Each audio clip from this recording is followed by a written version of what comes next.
여러분 안녕하십니까. 정책시사 정창준입니다.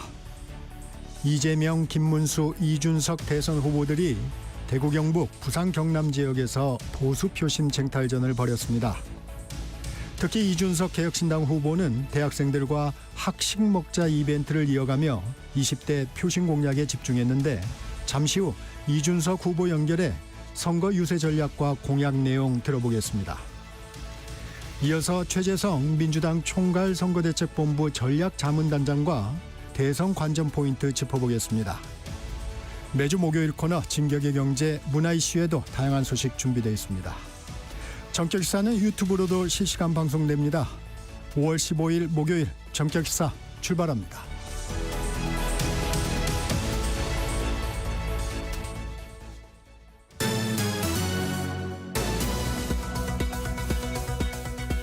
뉴스브리핑 시작합니다. 세계일보 이현미 기자 나와 있습니다. 안녕하세요. 안녕하세요. 민주당이 사법부를 정조준하며 연 국회 법사위 상황 먼저 전해주시죠. 네, 어제 법사위엔 사법부를 겨냥한 법안 4개가 안건으로 올라갔습니다. 이 중 1개가 의결되고 3개는 소위로 회부해서 더 논의하기로 했는데 어제 법사위를 통과한 법안은 민주당 이재명 대선 후보와 관련된 공직선거법 개정안입니다. 현행 공직선거법은 당선을 목적으로 하는 허위사실 공표를 금지하고 있고 이 허위사실엔 출생지와 가족관계, 직업, 재산 그리고 행위가 포함되는데 여기서 행위를 삭제한 개정안이 법사위를 통과했습니다. 네. 이재명 후보의 김문기처장을 모른다, 국토부 협박이 있었다 이런 발언이 허위사실 공표 행위로 인정돼서 대법원에서 유죄 취지 파기환송이 이뤄진 건데 이렇게 법조항이 바뀌면 유죄 판단의 핵심 근거였던 법 조항 자체가 사라지는 거기 때문에 이재명 후보는 공소권 없음에 따른 면소 판결을 받을 가능성이 높아집니다. 네. 어제 법사위는 대법관 수를 지금의 14명에서 최대 100명까지 늘리는 법안과 법원 판결을 헌법소원 대상에 포함시켜서 사실상 사법 절차를 사심제로 바꾸는 헌법재판소법 개정안 그리고 조희대 대법원장 특검안을 소위에 회부했습니다. 민주당은 본회의로 넘긴 공직선거법 개정안을 대선 이후에 처리할 걸로 보이는데요. 지금 처리하면 대통령 권한대행인 이주호 사회부총리가 거부권을 행사할 가능성이 있기 때문이라는 분석이 나옵니다. 조희대 대법원장의 대선 개입 의혹 청문회도 열렸죠? 네, 법사위는 조희대 원장의 대선 개입을 주장하면서 어제 청문회를 열었는데 조 원장을 비롯한 대법관 11명 전원을 증인으로 불렀지만 이들은 사법부 독립을 이유로 모두 불참했습니다. 대법관인 천대엽 법원 행정처장도 청문회엔 불참하고 대신 현안 질의에만 출석했는데요. 민주당은 이때 윤석열 전 대통령의 내란 혐의 재판을 받고 있는 지기현 부장판사가 고액의 유흥업소 접대를 받았다는 의혹을 제기했습니다. 네. 국민의힘은 사법부를 향한 민주당의 공세에 상권 분립을 상권 장악으로 바꾸겠다는 거다. 독재 정치의 신호탄이라고 말했습니다. 대선 주자들의 선거운동 소식 알아보겠습니다. 대구 경북에 이어서 PK 부울경에서 유세 경쟁을 했네요. 네, 나란히 대구를 찾았던 주요 대선 후보들이 어제는 모두 부산과 경남을 찾았습니다. 부산에서 출발한 민주당 이재명 후보는 경남 창원과 통영, 거제를 거쳐 남해안을 따라서 오늘 전남을 방문하는데요. 국난 극복 이순신 호국벨트 유세라고 이름을 붙였습니다. 네. 이 후보는 이번 대선을 아주 박빙의 승부가 될 거라고 하면서 투표를 포기하는 분이 없어야 한다. 포기는 중립이 아니라 악의 편이라고 호소했습니다. 국민의힘 김문수 후보는 경남 진주와 사천, 창원, 밀양을 찾아서 과학기술 대통령이 되겠다고 강조했는데 항공우주 산업을 육성하겠다고 하면서 박정희 전 대통령도 과학기술자가 아니지만 세계 최고 전문가들을 길러냈다고 말했습니다. 네. 김 후보는 이재명 후보에 대해 대통령까지 이 사람이 해서 입법과 행정, 사법을 전부 다 하게 되면 김정은 독재, 시진핑 독재, 히틀러 독재가 되는 거라며 지지를 호소했습니다. 개혁신당 이준석 후보도 부산에서 유사를 했는데 자신을 개헌보수와는 다른 개혁보수라고 지칭하면서 네. 김문수 후보와의 단일화 문제에 대해 큰 것이 작은 것에 대해 강압적으로 나가는 움직임이야말로 젊은 세대가 극혐하는 찍어 누르기가 아니냐고 했습니다. 사법부를 압박하고 있는 민주당과 이재명 후보를 향해선 권한 남용이 일상화된 집단이라고 비판했습니다. 국민의힘 내에서 윤석열 전 대통령이 스스로 거취 문제를 정리해야 한다는 목소리가 커지고 있어요. 네, 윤 전 대통령이 스스로 당을 떠나야 한다는 목소리가 국민의힘에서 점점 커지고 있습니다. 중도층으로 외연을 확장하고 또 김문수 후보의 부담을 덜어주는데 도움이 될 거란 판단에서인데요. 윤 전 대통령의 탄핵을 강하게 반대했고 탈당에 대해서도 도리가 아니라고 했던 김 후보도 어제는 본인의 뜻이다. 대통령의 판단을 존중하는 게 옳다면서 약간 변화된 톤으로 여지를 남겼습니다. 네. 최근 여론조사에서 민주당 이재명 후보가 오차 범위 밖에서 앞서는 결과가 나오고 있는데 이를 뒤집기 위한 반전 카드로 윤 전 대통령의 자진 탈당이 필요하다는 의견이 당내에서 공감대를 얻고 있는 분위기입니다. 네. 그러면서 스스로 나가지 않으면 강제 조치가 필요하다는 강경론도 나오고 있는데요. 오늘 국민의힘 전국위원회에서 새 비대위원장으로 공식 임명되는 김용태 비대위원장은 윤 전 대통령과의 관계 정리에 대해 입장을 낼 걸로 전망됩니다. 윤 전 대통령이 곧 결정을 할 거란 관측도 나오고 있습니다. 서부지법 폭동 가담자들에 대한 선고가 처음으로 나왔네요. 네, 서울 서부지법 폭동 사태 발생 넉 달 만에 가담자에 대한 첫 선고가 어제 나왔습니다.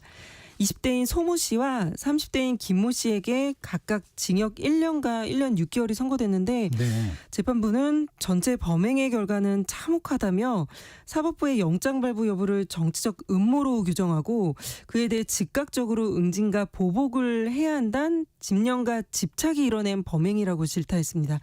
다만 두 사람이 반성하는 태도를 보이고 있고 초범인 점을 고려했다고 양형 이유를 밝혔습니다. 이들은 범죄 혐의를 모두 인정하고 법원에 각각 3차례와 12차례 반성문을 제출했습니다. 네. 근데 재판부는 어제 선고 전에 좀 이례적으로 이 재판에 대한 소회를 밝히기도 했는데요. 네. 재판부는 오늘 선고가 정답이라 생각하지 않는다. 이 선고가 피고인의 인생을 좌우하지도 않는다면서 남은 인생을 본인답게 살아가시길 바란다고 했습니다. 또 법원과 경찰 모두 피해자라 생각한다면서 피해를 수습하고 계신 관계자들의 노고에 감사드린다고 재판부가 말했습니다. 네. 지난 1월 19일 윤석열 전 대통령에 대한 구속영장 발부 소식이 전해지자 그날 자정을 전후로 지자들 일부가 영장을 발부한 서부지법에 몰려가 집단행동을 했는데요. 이 사건으로 재판받는 피고자 96명 중에 어제 선고가 난 2명처럼 범행을 인정하고 반성하는 경우는 지금 재판이 속도 있게 진행되고 있지만 영상이 조작됐다고 주장하면서 검찰이 제출한 증거에 동의하지 않는 피고인들도 있어 이들의 선고가 나기까지는 시간이 더 걸릴 것으로 보입니다. 네. 북한이 미국 본토를 타격할 능력을 이미 갖고 있다. 이런 미군 정보당국의 분석이 나왔다고요? 네, 미 국방정보국은 미국 본토에 대한 미사일 위협 평가 보고서에서 북한이 미 본토 전역에 도달할 수 있는 탄도미사일을 성공적으로 시험했다고 평가했습니다. 북한이 대륙간 탄도미사일, 즉 ICBM을 현재 10개 정도 갖고 있다고 추정하면서 잠재적 위협이 아니라 현실의 위협으로 지목했고요. 10년 안에 50기까지 늘어날 걸로 분석했습니다. 특히 연료를 주입하는 데 시간이 오래 걸리는 액체 연료가 아니라 네. 발사 준비 기간이 짧은 고체 연료를 사용하는 화성 19형에 대해 우려했는데 북한이 화성 19형의 양산과 배치를 서두르고 있다고 밝혔습니다.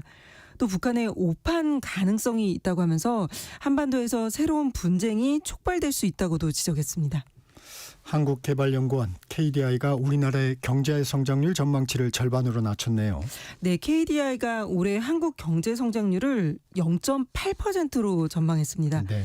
지난 2월에 1.6%로 전망했는데 불과 3개월 만에 절반으로 낮춘 겁니다. 0%대 성장률 전망치가 나온 건 2000년 이후론 글로벌 금융위기가 있었던 2009년과 코로나19 사태가 발생했던 2020년을 제외하고는 없었습니다. KDI는 건설업 부진이 계속되고 있는 가운데 미국의 관세 충격과 국내 정치적 불안 상황이 겹친 게 우리 경제를 짓누르고 있다고 분석했습니다. 정규철 KDI 경제전망 실장은 전망치를 하향한 배경 중 가장 큰 건 미국의 관세 인상이라며 현재 진행 중인 한미 관세 협상이 만약에 소득 없이 끝나고 미국이 유예해준 상호 관세가 다시 도입될 경우에 성장률은 더 낮아질 수 있다고 봤습니다. 네. 이를 막기 위해선 미국과 관세 협상을 잘 마무리하고 또 통화 정책을 보다 완화적인 기조로 운영할 필요가 있다. 즉 기준금리를 낮출 필요가 있다고 제언했습니다. 여기까지 듣겠습니다. 뉴스브리핑 세계일보 이현미 기자였습니다. 고맙습니다. 감사합니다. 전격시사 듣고 계신 지금 시각 7시 30분입니다. 날씨와 교통정보 듣고 전격시사 이어갑니다. 전격시사 날씨 정보 전해드립니다. 오늘은 전국에 비가 오겠고요. 내일은 일부 지역으로 비나 소나기가 예상됩니다. 고온 현상은 이틀간 주춤하겠고요. 토요일은 다시 더워집니다. 오늘은 현재 수도권의 비는 점차 약해지고 있어서 오전까지 빗방울이 떨어지거나 약한 이슬비 정도가 내릴 전망이고요. 수도권의 강우량은 1mm 미만, 그 밖의 지역은 비가 오다가 오후에 대부분 그치겠고 양은 5에서 10, 제주 산지는 10에서 40mm가 예상됩니다. 내일은 제주와 남부지방에 오늘보다 더 많은 양의 비가 내려 주말인 모레 새벽까지 이어지는 곳이 있겠습니다. 내일 오후에는 중부지방에 소나기가 지나겠습니다. 빗길에 짙은 안개가 드리워진 곳이 많아 주의를 하셔야 되겠고요. 현재 인천공항은 저시정경보가 발효 중입니다. 어제 강릉이 30도를 넘기는 높은 기온을 보이면서 더웠는데요. 오늘은 강릉이 25도, 서울은 어제보다 6도 이상 떨어진 20도 등으로 대부분 전국이 18도에서 25도의 분포에 그칠 전망이고요. 일부 중서부 지역의 대기질이 오늘 밤 일시적으로 나빠지겠지만 내일까지 그 밖의 지역은 대체로 대기질 무난할 것으로 예상됩니다. 현재 서울 기온 18.7도, 지금까지 서울에 0.5mm의 비가 내렸습니다. 전격시사 날씨 정보 최영우였습니다. 계속해서 이 시각 교통 상황은 KBS 교통정보센터의 유하영 씨가 알려드립니다. 네, 이 시각 교통정보입니다. 지금 서울 시내에서는 돌발 구간이 있습니다. 동부간선도로 의정부 쪽으로 이화교 1차로에서 사고 났고요. 내부순환도로 성산 방향 기름램프 3차로에 고장난 차가 있습니다. 조심해서 지나셔야겠습니다. 강변북로 구리 방향 방화대교에서 동작대교까지 정체고요. 올림픽대로 하남 쪽으로는 행주대교에서 월드컵대교까지 밀리고 더 가서 양화대교부터 한강대교까지 막힙니다. 고속도로는 경부고속도로 서울 쪽으로 오산 부근 3차로에 고장난 차가 서 있고요. 영동고속도로 인천 방향 광교터널 부근 갓길에서 사고 처리하고 더 가서 군포 1차로에도 고장난 차가 서 있습니다. 평택 시흥고속도로 평택 방면 남한산 분기점에서 5km 정체입니다. KBS 교통정보센터였습니다.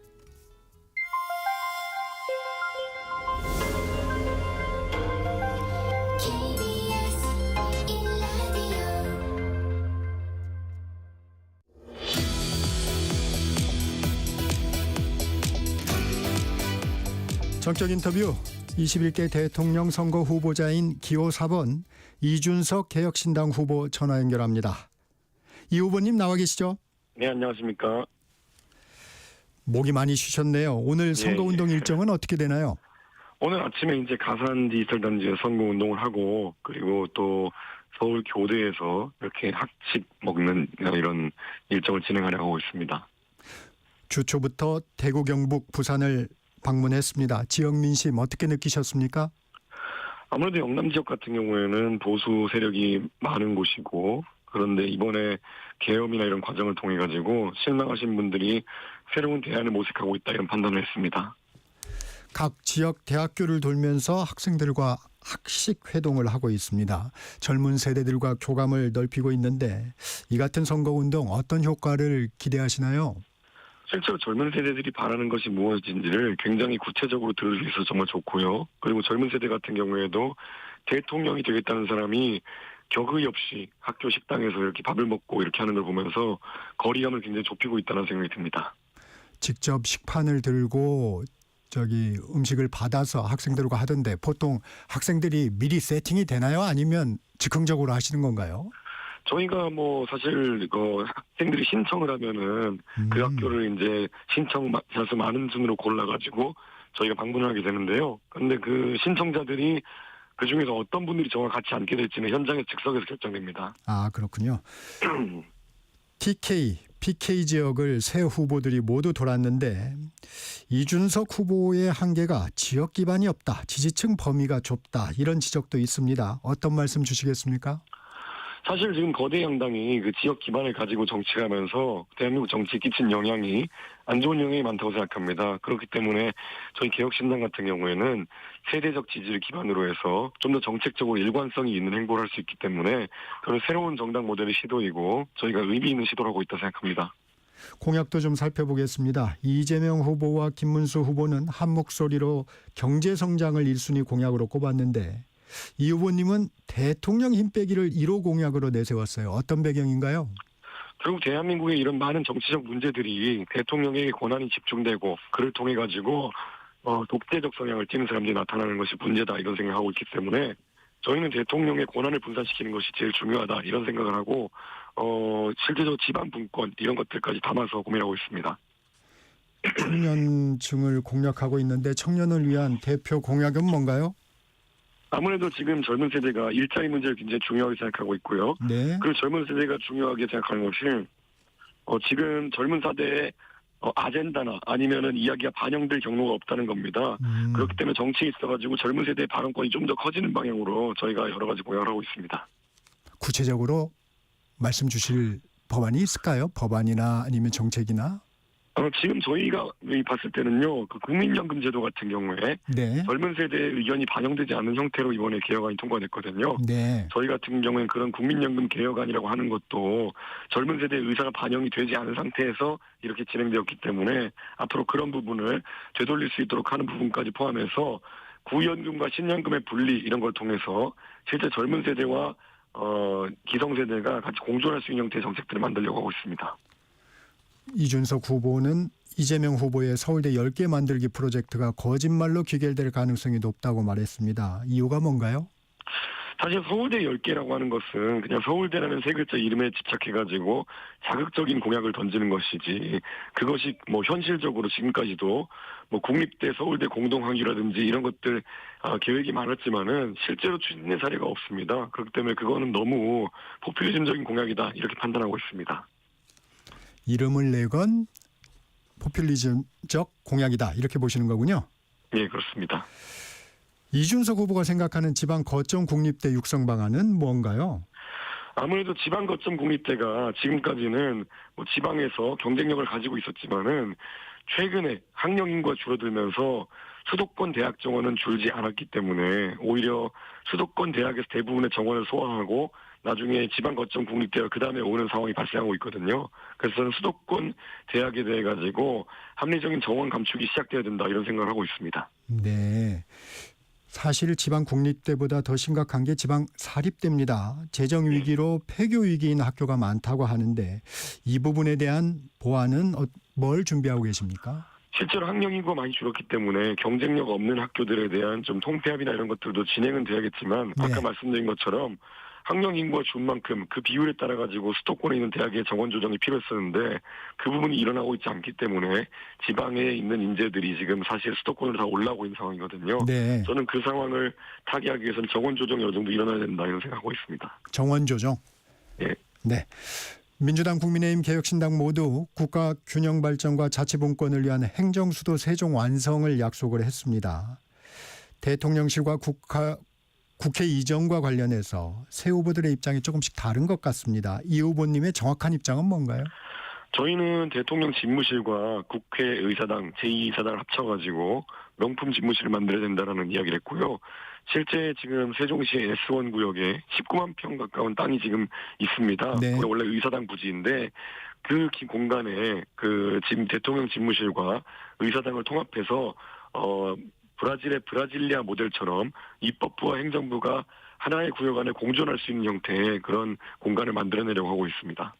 메인 집무실이 대통령 집무실이 세종에 있다는 거죠. 서울에도 집무실이 있긴 하지만. 예, 그래서 저는 세종으로 주소지를 옮기는 그런 대통령이 되겠다고 공약한 바가 있고요. 실제로 집무실 같은 경우에는 뭐 세종에 존재하고 약식으로 이제 서울에서 일정 볼 때 둘 수 있는 그런 공간만 서울에 두려고 하고 있습니다. 국회 본원을 완전히 이전한다는 거죠. 예, 맞습니다. 19만 평 정도 되는 땅이 지금 세종에 마련되어 있기 때문에 여의도에 있는 국회의사당을 이전해야 생각합니다. 어제 의료 관련해서 광역 거점 외상센터 국가 완전 책임제를 도입하겠다고 공약하셨는데 이 내용도 좀 설명해 주시죠. 실제로 지금 우리가 외상 문제 있어가지고 예전에 이국종 대전 국군병원장이 몇 번 말씀하셨던 것처럼 후송 체계나 이런 것들이 굉장히 중요하고요. 그 후송 체계가 정비되면은 광역화된 어떤 외상센터에서 충분히 과별로 인원이나 이런 걸 확충한 상태에서 외상센터를 돌릴 수 있어야 우리가 실제 외상 수요에 대응할 수 있다 보는 거거든요. 저는 그런 부분에 대해 가지고 실제 이국종 대전 국군병원장이 그런 어떤 꿈 이런 것들을 실제 반영해 가지고 정책을 짤 수 있도록 하겠고요. 이준석 정부가 출범하면은 그런 분들이 실제로 이런 응급의료나 외상의료에 대해 가지고 실질적인 업무를 맡아서 할 수 있도록 하겠습니다. 네, 이번에는 준비할 수 있는 시간이 없습니다. 대통령에 당선되면 여러 가지 공약도 있지만 가장 시급한 과제, 정책은 뭐라고 보십니까?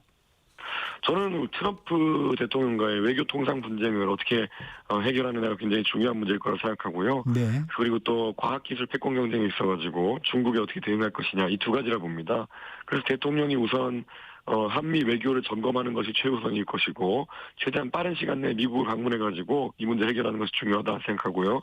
두 번째로는 중국과의 과학기술 패권 경쟁이 있어가지고 과학기술자들이 좀 더 우대받을 수 있는 상황을 만드는 것, 그 정책을 펼쳐야 된다 이런 생각합니다. 이것들은 정말 시급한 화제이기 때문에 바로 첫날부터 능숙하게 처리할 수 있도록 하겠습니다. 지지자들과 소통하는 앱도 있죠? 준스톡이라고요?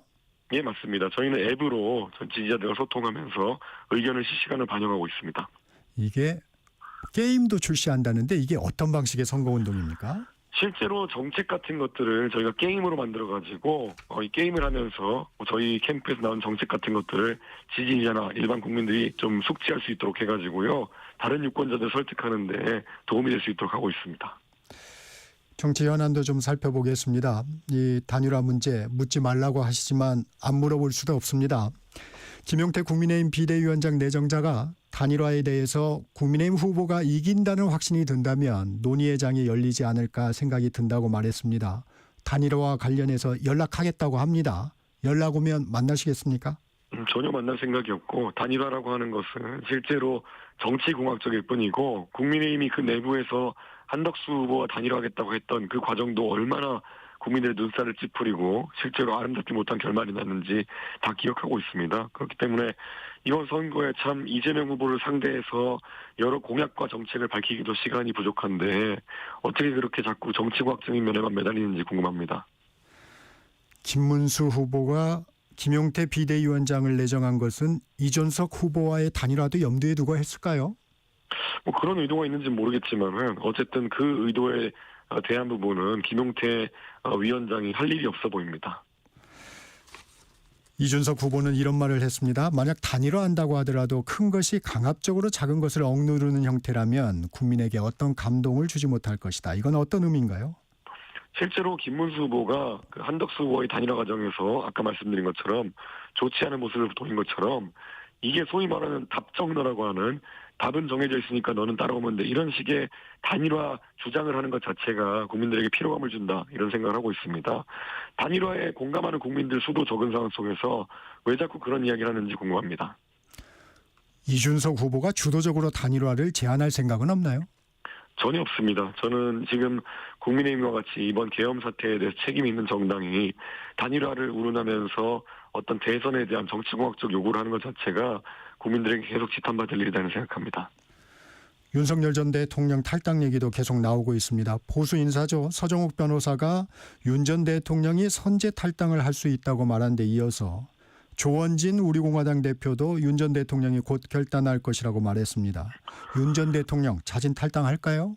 저는 윤 대통령이 탈당을 하는 것 자체가 지금까지 문제가 되는 것이 전 이해가지 않습니다. 사실 탈당이 아니라 이미 계엄이 터진 다음에 12월 3일 이후에 바로 제명을 했어야 되는 상황인데 이것 하나 명쾌하게 결정하지 못하는 국민의힘이 국민들의 눈높이에 맞춰가지고 정치할 수 있을까 의문입니다. 이 탈당 여부가 선거 구도에는 좀 영향을 끼칠까요? 실제로 저는 탈당한다고 해서 지금 옆구리 찌르듯이 탈당한 윤석열 대통령이 만약에 된다 하더라도 표심에는 영향 주지 않을 것이다. 너무 시점이 늦었고 마지못해 사는 느낌이기 때문에 저는 그런 부분에 대한 기대는 없다는 생각합니다. 윤 전 대통령 변호인단이었던 석동현 변호사 국민의힘 선대위에 합류했습니다. 이건 어떻게 봐야 합니까? 그러니까 본질적으로 김문수 후보가 계엄 찬성 세력, 탄핵 반대 세력과 긴밀하게 연계하는 것은 그들의 과오에 대한 책임을 묻기보다는 같이 가가지고 그들의 편승하겠다는 의도로 보이거든요. 그래서 저는 김문수 후보가 어떤 확장성도 갖기 어려운 상태가 될 것이다, 그런 생각을 합니다. 네. 홍준표 전 대구시장 얘기도 좀 여쭙겠습니다. 당의 정남이가 떨어진다며 국민의힘과 절연을 선언하고 홍 후보 지지 모임은 이재명 후보를 지지했습니다. 어떤 생각이 드십니까? 저는 홍준표 후보가 그 이재명 후보 지지선을 했다는 그 일부 그룹은 홍준표 후보와 지금은 직접적인 관계가 좀 떨어지는 그런 집단인 걸 알고 있습니다. 그렇기 때문에 홍준표 후보가 사실상 출국 직전에도 저를 만나가지고 말씀하신 것처럼 결국 이번 선거는 이재명 대 이준석의 구도로 간다라는 말씀을 하신 것이 최종적인 홍준표 후보의 입장이다, 이렇게 보면 될 것 같고요. 저는 사실 국민의힘이 그 공항에서 홍준표 후보를 배웅하는 과정에도 아무도 참석하지 않고 결국에는 어느 정도 저는 계속 홍준표 후보에 대한 거부감을 드러내고 있다, 이런 생각을 하고 있거든요. 저는 홍준표 후보와 홍준표 후보 지지자들은 결국 지금까지 홍준표 후보와 밀접한 관계를 맺어왔고 실제 정책적인 방향이 비슷한 저 이준석에게 지지를 보낼 것이다, 이런 생각하고 있습니다. 권영세 국민의힘 전 비대위원장이죠. 이제 타고난 인성은 어쩔 수 없다, 이렇게 비판을 했습니다. 이 부분은 어떻게 들으셨어요? 국민의힘의 가장 큰 문제 중에 하나가 가해자인 본인들이 항상 피해자에 해당하는 사람들에 대해 가지고 막말을 한다는 것에 있습니다. 저는 권영세 비대위원장이 그런 식으로 말하기에는 홍준표 후보를 경선에서 좀 찍어 누르기 위한 그런 움직임이 있었던 것도 사실로 알고 있고, 실제로 한덕수 단일화론을 펼치면서 경선을 혼탁하게 만든 것도 있거든요. 저는 그런 부분에 대해 반성을 해야 될 사람들이 오히려 적반하장을 하는 걸 보면서 역시 국민의힘은 답이 없다는 생각이 됐습니다. 김영삼 전 대통령의 아들 김현철 씨가 후보님을 지지했습니다. 그러면서 국민의힘은 대선 이후 TK 대구 경북 자민련으로 전락할 것이다. 그래서 차별화된 인물들을 중심으로 전국 정당을 반드시 건설해 나가야 한다고 SNS에 밝혔는데 원래 친분이 좀 있으신가요? 저는 김현철 이사장과 한 번 정도 만나가지고 대화한 것 이상의 친분은 없지만 평소에 김영삼 전 대통령의 그런 어떤 이상 같은 것은 좋게 평가해왔고 김현철 이사장이 또 그런 부분에 대해서도 좋게 평가한 것 같습니다. 국민의힘의 미래에 대한 전망은 어떻게 보셨습니까? 저는 국민의힘이 지금과 같이 반성이 없는 상태로 선거에 돌입해서 선거를 치르고 나면은 굉장히 국민의 지탄을 받는 상황이 될 것이다, 이런 생각을 하고요. 실제로 탄핵이 벌어진 지 6개월 가까이 됐지만은 그 기간 동안에 선거를 준비하거나 반성하는 모습 보이지 않았습니다. 저는 국민의힘이 이제 고쳐쓸 수 없는 상태가 되었다, 이런 생각을 하고 있습니다. 국회 상황도 살펴보겠습니다. 국회 법사위에서 민주당 주도로 공직선거법 허위사실 공표죄에서 행위를 삭제하는 개정안을 의결했습니다. 이재명 후보의 유죄 취지 파기환송의 배경이 됐던 조항인데 이게 본회의를 통과한다면 이재명 후보가 면소되는 법안입니다. 어떻게 생각하세요? 저는 한 사람을 위해 가지고 법을 만든다, 이런 것이야말로 나라가 정말 잘못되었다는 증거가 되지 않을까, 그런 생각을 합니다. 우리가 형사 피의자로서 재판을 받고 이렇게 할 때 이재명 후보 같이 정말 재판도 지연시키고 결국에는 이 판결에 있어가지고 시기적 상황 때문에 대선까지 나올 수 있고 거기다 재판받는 도중에 다수당의 의원들이 법을 바꿔가지고 죄를 없애주는 이런 상황이 누가 어떤 형사 피의자가 겪을 수 있는 상황이겠습니까? 저는 이재명 후보의 이런 형사 재판을 무력화하려는 시도야말로 이번이 민주주의에 대한 이해가 없다, 독재를 하려고 한다, 이런 생각이 듭니다. 이런 부분들이 다 이재명 후보의 묵인하에 이루어지는 거죠? 이재명 후보가 만약에 이런 상황에서 조금이라도 민주주의에 대한 이해가 있다면은 이런 일을 추진하는 민주당 의원들을 말려 세웠어야 된다. 본인이 이런 의심을 받기 싫으니까 지금 추진하지 말라라는 말해야 되는데 지금 상황으로는 오히려 등을 떠민 것이 아닌가 의심됩니다. 민주당이 조희대 대법원장의 대선 개입 의혹을 수사하는 특검법을 상정했습니다. 이 부분은 어떻게 보십니까? 저는 사법부를 이렇게 겁박하는 것 자체가 삼권 분립에 대한 이해가 없다, 이런 생각을 하고 있거든요.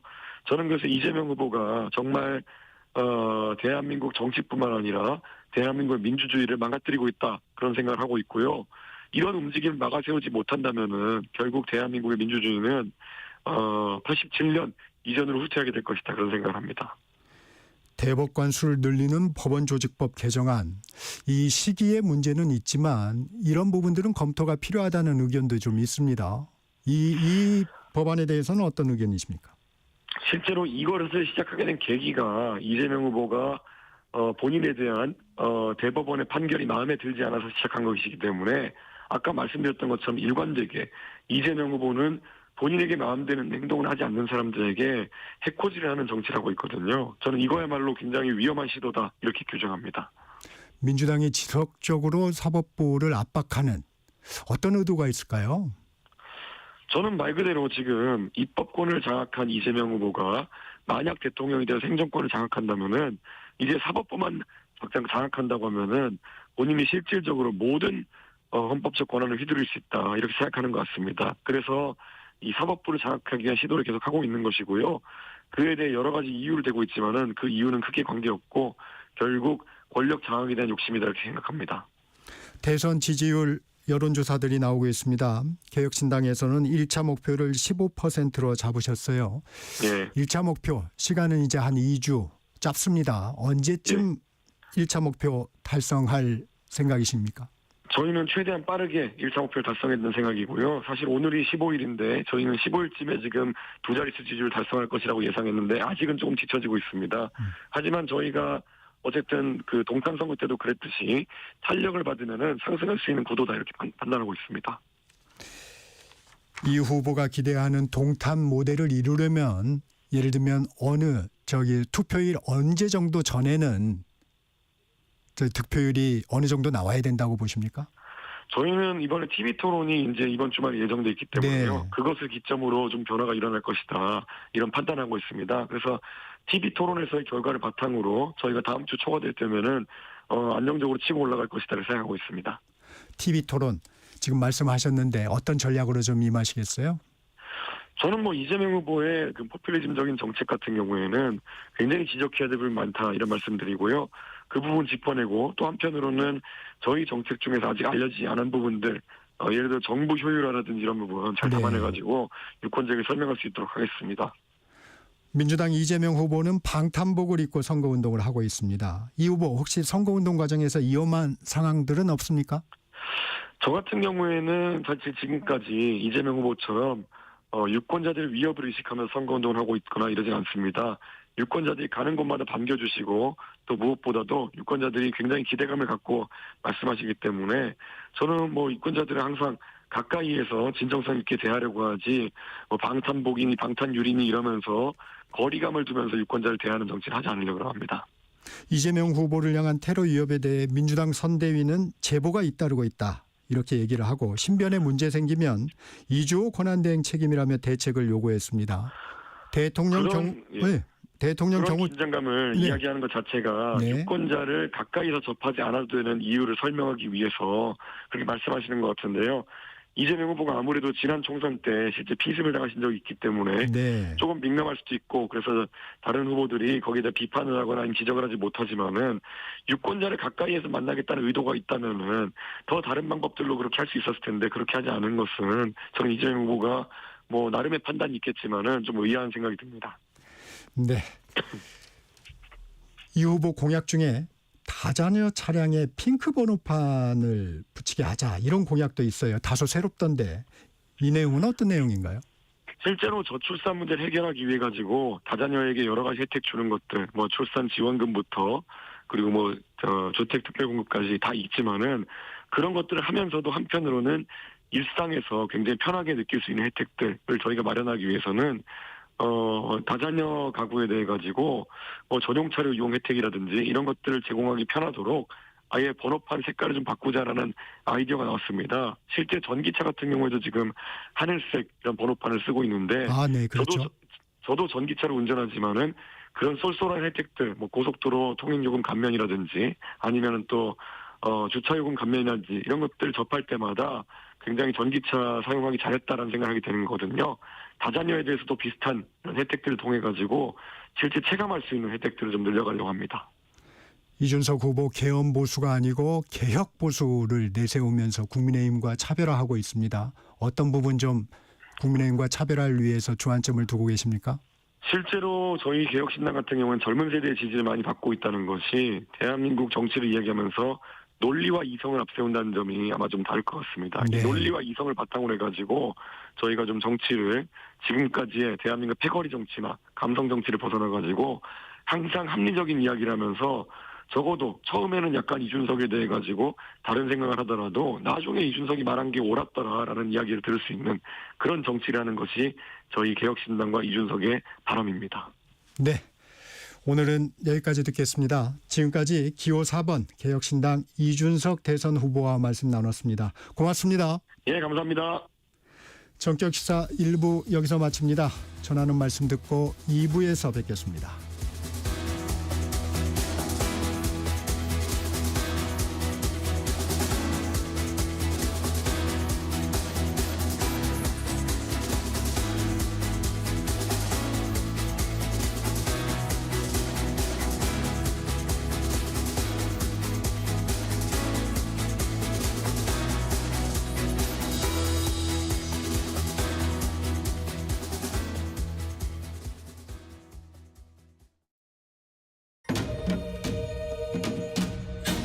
광복 80년 KBS 라디오 캠페인 밸류업 대한민국.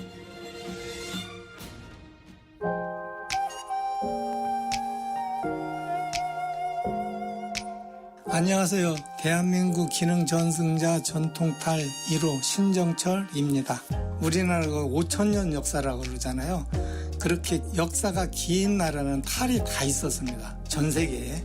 그 우리나라의 탈 문화는 소통의 역할을 했다고 보죠. 많은 사람들의 희노애락을 탈로서 풀고 살았다고 보면 됩니다. 먹고 살기 위해서 처음에 시작을 했었습니다. 그렇게 귀한 탈을 만들다 보니 이거는 그렇게 만들어서 돈 벌자고 하는 게 아니라 이 탈 문화를 공부해서 학생들한테도 알릴 수 있는 계기가 됐으면 좋겠다 해서 연구하기 시작했죠. 탈은 표정을 굉장히 중요시해요. 백정이다. 소를 때려잡는 사람같이 표정을 조각을 해야 되는데 분해다 그러면 분해는 볼 때 바로 반하게끔 만들어야 돼요. 그게 가장 또 힘들어요. 그래서 중점적으로 한다면 탈의 표정, 그게 가장 포인트라고 하겠습니다. 우리나라에 해학적인 탈들이 많이 있거든요. 보기만 해도 기분이 좋아지고 그러거든요. 그런 탈을 좀 많이 연구하고 전통을 좀 살려서 앞으로 활발하게 교육했으면 좋겠습니다. 광복 80년 우리가 가야 할 길을 묻습니다. KBS 라디오 캠페인 밸류업 대한민국이었습니다.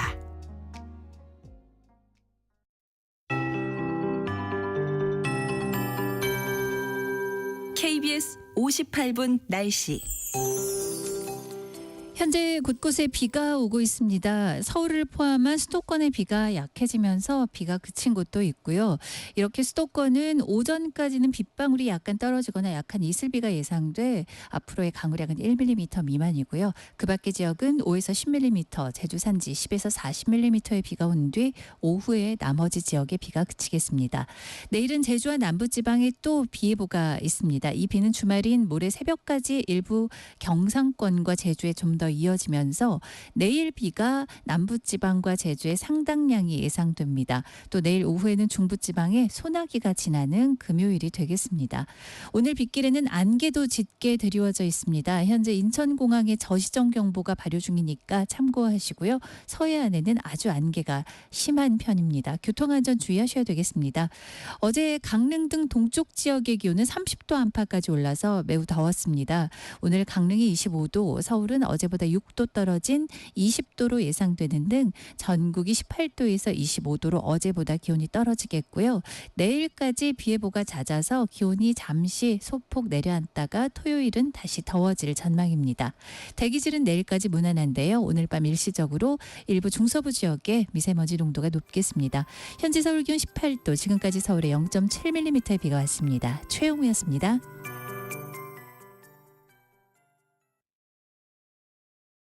정성을 다하는 국민의 방송 KBS가 8시를 알려드립니다. AM 711kHz, FM 97.3MHz KBS 1라디오입니다. HLKA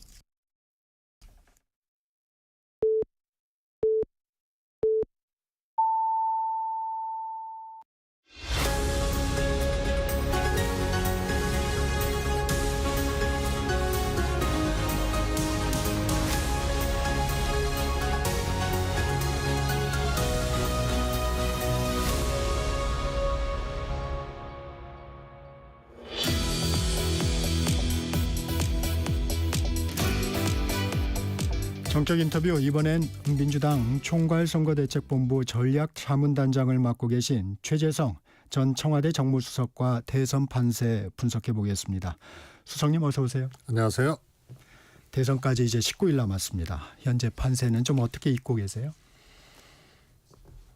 이재명 후보의 소위 말해서 이제 압도적인 독주 체제, 그런 상황에서 이제 우여곡절을 거쳐서 김문수 후보가 이제 뭐 후보 탈환이라고 표현을 하는데, 네. 이제 국민의힘 후보로 되면서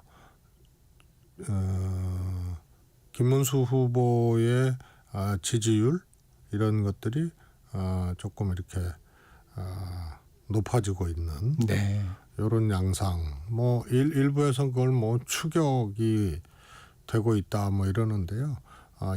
이 흩어졌던 또 분열됐던 이런 이제 지지층, 보수 지지층들을 결집하고 있는 과정, 이렇게 좀 해석되어지는 것들이 맞다고 봅니다. 이준석 후보에 대해서는 어떠세요? 이준석 후보는 뭐 사실은 이제 놀랍다고 하지 않을 정도로 이제 정말로 이 양당 후보가 아니고 젊은 사람이 또 개혁신당이라는 아주 조그만 정당에서 단기 필마처럼 이제 출마를 한 건데, 뭐 두 자릿수는 안 되지만 하여튼 한 자릿수 중후반대 지지율을 자연스럽게 이제 확보하고 있는. 그래서 그게 만약에 이게 이준석이라는 정치인을 모르는 상태에서 이렇게 짠 등장해서 했으면 엄청난 지지율이거든요. 네. 그리고 아마 대선이 이제 선거일에 가까워질수록 조금 더 높아질 가능성, 그리고 최종 득표율도 지금보다는 조사상의 지금 수치보다는 조금 더 많이 나올 가능성이 저는 크다고 봅니다. 이제 20일도 채 남지 않았습니다. 이 관전 포인트나 변수 뭘로 보세요? 저는 특별한 것이 없는데요. 우선 보수 지층들이 어느 정도까지 이제 결집을 할 거냐. 지금 그동안 과정을 통해서 보면 계엄이 있었죠. 네. 계엄을 둘러싼 국민의힘 내부에 이 시각 차이들이 있었고요. 그다음에 탄핵에 대한 이제 시각 차이들이 있었고, 네. 그래서 계엄을 반대하고 사실상 탄핵해야 된다라고 주장했던 사람들이 소수파가 돼버리고, 혹은 이제 뭐라 할까요? 대표에서 내려오거나 또 쫓겨나거나 뭐 이런 형태였거든요. 그래서 이런 과정에서 이제 보수층이 분열이 됐는데, 이걸 얼마만큼 이제 결집을 시킬 수 있을지, 요게 하나 있고요. 하나는 뭐니 해도 김문수, 이준석 소위 이제 단일화, 이런 것들이 현실적으로 이루어질 것이냐. 그래서 이루어진다면 그것이 어느 파괴력. 정도의 네. 폭발력을 가질 것이냐. 뭐 이런 두 가지 정도가 변수라고 보여지죠. 단일화 여부에 대해서 이준석 후보는 뭐 강경하게 선을 긋고 있는데, 만약에 지지율이 어떻게 변화하면 단일화에 대한 얘기들이 다시 부각될 수 있을까요? 지지율의 문제가 아니고요. 지금 이준석 후보의 현재 아주 독자적인 이 지지율, 이것은요, 양당에서 갖지 못하는 그런 이제 지지층들을 확보를 하고 있는 거거든요. 네. 구체적으로 뭐 20, 30대 남성, 그 다음에 또 꽤 오랜 시간 이제 정치를 한 셈이 됐거든요. 네. 그 다음에 집권 여당의 당 대표도 했었고, 그래서 국민의힘의 당 대표도 했었고, 그러면서 항상 뉴스와 이슈의 중심에 섰던 사람이라서 대선 후보로까지 지지를 보내는 이런 것들이 이제 상당 정도 확보된 그런 케이스거든요. 이게 더 늘어나고 뭐 이런 것이 단일화의 뭐 하나의 이제 촉매제가 되거나 이렇게 보여지지는 않고요. 결국 이준석 후보가 단일화에 응할 수 있는 혹은 단일화의 필요성을 느낄 수 있는 이제 정치적 환경, 이유 이런 것들이 있어야 됐는데 하나도 발견되지가 않아요. 그래서 국민의힘 있다가 이제 쫓겨나다시피 해서 나온 거 아닙니까? 그리고 어렵게 이제 국회의원 됐고 여기까지 일정 정도의 지지율을 가지고 여기까지 온 건데, 그러면 단일화에서 이준석 대표가 얻을 수 있는 소득이 뭐냐, 이런 것을 이제 정치적 소득이 뭐냐는 것을 계산을 해봤을 때 이건 뭐 어렵겠구나. 그래서 그런 요인들이 단일화 필요성을 이준석 후보가 느낄 수 있는 그런 요인들이 안 보여져요. 그래서 그것은 현실화되기 좀 어려운 거 아닌가 싶습니다. 가정입니다만 만약에 지지율에 좀 변화가 생겨서 김문수 후보와 이준석 후보의 지지율을 합치니까 경쟁력이 있다, 이재명 후보에 대해서, 그런다면 이 논의가 또 다시 불붙지 않을까요? 어떻습니까? 아니, 그거는 이제 국민의힘에서 러브콜을 계속 하겠죠, 김문수 후보가. 그런데 우선은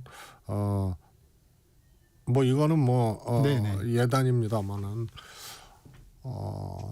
단일화 경쟁에서 이길 수 있다, 이런 게 이제 확실하게 담보되지 않으면은 이준석 후보가 단일화해서 후보가 되지 않고 패배했다.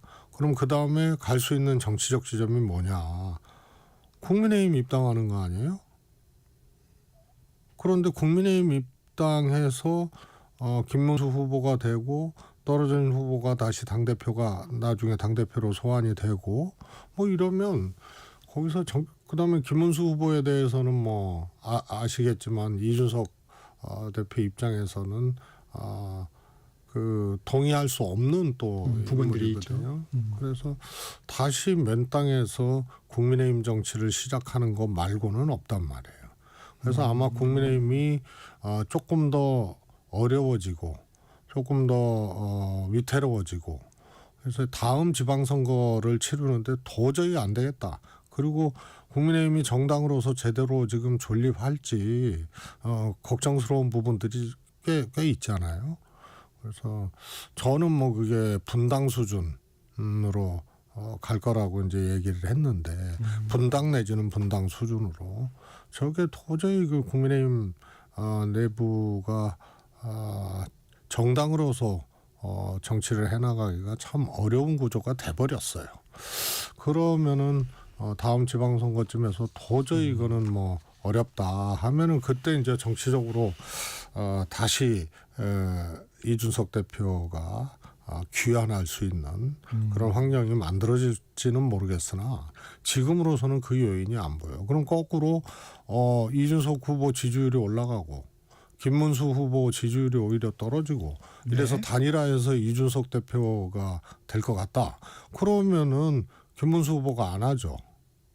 그 다음에 보수층이 선거에 가까워질수록 분열이나 갈등이나 뭐 여러 가지 문제들을 조금 듣고 상당 정도 이렇게 결집을 할 수밖에 없잖아요. 그래서 이준석 대표가 이거 엎어치기를 할 수 있다, 단일화를 해서 이길 수 있다. 그러면은 오히려 단일화 가능성들이 더 적어진다. 희박해지는 거고요. 또 김문수 후보 지지율이 현재보다 더 떨어질 그런 가능성들은 저는 없다고 보고요. 어느 정도까지 보수층이 김문수 후보에게 결집할 것인가의 문제이지 지금보다 떨어지는 문제는 아니거든요. 그래서 정치적 환경이 단일화를 현실화시키기는 좀 어렵지 않나 싶습니다. 수석님이 아까 지지층 문제도 좀 얘기를 해주셨는데, 만약에 김문수, 이준석 후보가 단일화를 한다고 그런다면 이준석 후보의 지지층의 표가 김문수 후보에 갈 수 있을까요? 뭐 제가 알고 있기로는 이렇게 대략 이제 추적 내지는 가정을 한 추적이죠. 보면 한 6대4 정도로 갈리는 것 같아요. 그러니까 그래도 그 단일화 시너지라는 게 있거든요. 이제 뭐 두 가지입니다. 단순 지지율 합산을 하게 되면 이준석 대표 지지율이 100% 가는 게 아니에요. 김문수 후보로 단일화된다 하더라도 보통은 한 60% 정도 이렇게 보여져요. 추적을 해보면. 그러면은 그 산술적인 합산으로 과연 이재명 대표를 이길 수 있느냐. 그게 아니고 단일화 시너지라는 게 있거든요. 이러면은 될 수 있겠네 하고 중도 보수층이 상당 정도 네. 결집을 해주거나 그런데 이번 대선은 아주 특이한 거죠. 보통 대선은 전망적 투표, 인물 투표 이런 이제 경향이 강한데 계엄 탄핵 이런 이제 하여튼 초유의 사태가 특수한 상황에서 치러지는 지금 거니까. 진행형으로 뭐 형사재판 받고 있고 네. 또 이제 민주당에서 얘기하는 내란 세력이 준동했다고 여겨지는 그런 이제 여러 가지 사건들도 있었고 그래서 심판적 요소가 상당히 작동하는 그런 독특한 대선이라고 보여져요. 그러면은 시너지 효과를 볼 수 있겠느냐. 그러면 단순히 두 후보의 지지율 합산 거기 한 60% 정도 가는 거에다 플러스 시너지가 있어야 되는데 이 시너지가 과연 계엄 탄핵 조기 대선 이 국면을 강하게 관통하고 있는 그 기준들을 뛰어넘을 수 있겠느냐. 그런 점에서는 제가 보기엔 단일화를 가자 하더라도 그것이 하나의 보수층의 승리로 연결되어지기는 어렵다. 이렇게 보여집니다. 한계를 좀 보시는군요. 국민의힘 당내에서 윤석열 전 대통령에 대한 탈당 요구가 좀 확산되는 분위기입니다. 윤 대통령의 측근 그룹에서 곧 결단할 것이다. 뭐 이런 얘기도 나옵니다. 이 부분은 좀 어떻게 보세요? 뭐 하면은 스스로 탈당이고요. 아마 출당을 만약에 시킨다. 그러면 이제 또 내홍이 있는 거죠. 그래서 윤석열 전 대통령은 완전히 국민의힘에서 버리거나 혹은 오히려 우리를 이렇게 만들었다라고 해서 정치적으로 그야말로 공격을 하거나 이런 게 아닙니다. 그래서 그렇게 주장해 왔던 사람들은 소수파가 돼버린 그런 상황이고요. 지금 김문수 후보가 필요성에 의해서 정치적 필요에 의해서 계엄에 대해서 사과는 했습니다만 네. 그거는 뭐 외상값도 못 갚은 거거든요. 진작했어야 될 거를 그다음에 선거 때문에 저거 뭐 사과 정도 했다. 뭐 이런 정도라서 전혀 효과가 없는 건데요. 출당을 시킨다고 효과가 있겠느냐. 또 출당을 둘러싼 양론들이 국민의힘에서 이제 존재를 할 거기 때문에 그 다음에 이제 그걸 떠나서 지지층들 김문수 후보를 지지하겠다고 뽑겠다고 하는 사람들 내에서도 또 이견들이 발생을 하는 거거든요.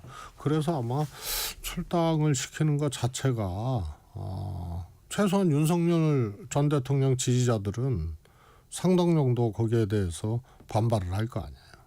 그래서 이런 것들이 쉽지 않은데 가령 출당을 시킨다 하더라도 과연 대통령 선거에서 어떤 효과를 거둘 수 있을지 안 해왔던 사람들이 특히 김문수 후보 같은 경우는 어떻게 보면 옹호하고 꼭돈 문수라는 게 국회에서 계엄 사과라고 네. 국회의원들한테 민주당 의원이 얘기하니까 전부 일어서서 사과를 머리를 숙였는데 김문수 후보만 앉아 있었잖아요. 그런 후보가 뭐 선거 때문에 입장을 바꿔서 이런저런 뭐 출당이든 뭐 사과든 이런 걸 한다고 한들 그것들이 진심으로 읽혀지지 않기 때문에요.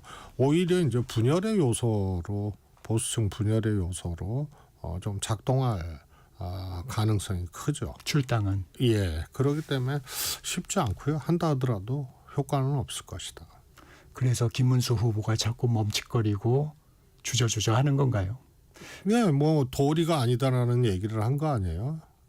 윤석열 대통령을 출당시키는 거는. 그러면은 저 생각해 볼 수 있는 게 자진 탈당인데요. 네.